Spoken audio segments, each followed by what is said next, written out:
Go. Okay guys, good morning sa mga TFD members, and today kasama pa rin natin si Upline EM. May mga few question lang tayo about sa industry na ginagalawan natin. And Upline, good morning ulit. Good morning, PJ. Good morning. And ano lang, kasi di ba maraming company ngayon nagsusuputan, marami iba-ibang company. Anong masasabi mo sa topic ng focus? What can you say about topic of focus? Para sa akin, kumbaga pag pumasok ka sa isang industry o sa isang company, lalo na sa MLM, Okay. hindi mo talaga pagbago ka, syempre, minsan, yung mga company ngayon nagsusulputan, pagka nagpadala ka, ang mangyayari sa'yo, ang tawag nila sa MLM is junkie. Wow. No? Ang junkie, ibig sabihin ng junkie, yung pag pumasok sa isa, maya-maya na-invite nung iba, tapos nabaliw na naman, pumasok na naman siya doon. Iniwan na niya yung mga na-invite niya dito. Tama. So mangyari, pagka ito naman, meron namang bago, so tatalo na naman siya.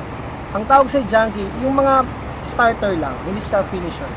So para sa akin, kailangan meron ka munang isang i-goal talaga para may mahit ka. Pero Upline kasi sinasabi nila mas maganda kasi to. Yung may nakita silang mas maganda. What can you say?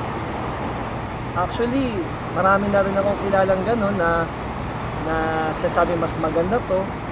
Kaya lang, minsan kasi parang ganito yan eh. Nasa perspective na ng tao yan. Magiging habit mo kasi yun eh. So kahit nandun ka sa, mas maganda to. Okay. Ngayon, syempre, merong mas maganda na naman. Tama. So ang nangyari ngayon, kung ang perspective mo laging may mas maganda, Okay. so nangyari, patalong-talong ka talaga. Ang nangyari kasi, puro ka lang umpisa. Hindi ka na makakapagtapos nun. At saka, Okay. unang-una sa mga bago, huwag natin sirain yung pangalan natin. So totoo lang, pagka nag-network ka, at pag may dinala ka ng mga tao, sa isang kumpanya, binabaliw mo na sila, diba? Sa kukuha ng pangarap natin dito, tapos biglang tatalong ka.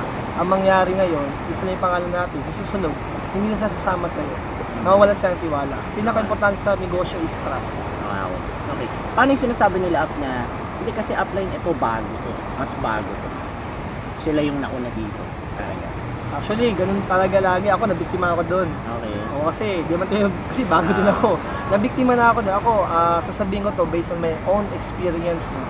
So, nabiktima din ako noon na sinasabi sa akin na dito bro, bago, magiging ganito ka dito, magiging ganito ka dito. At the end of the day, actually, wala rin nangyari sa akin. Kumbaga, nagkakagulo-gulo na tuloy yung At saka, eto, ang mahirap ngayon, pag bago ka, tinitake advantage ka ng mga ibang...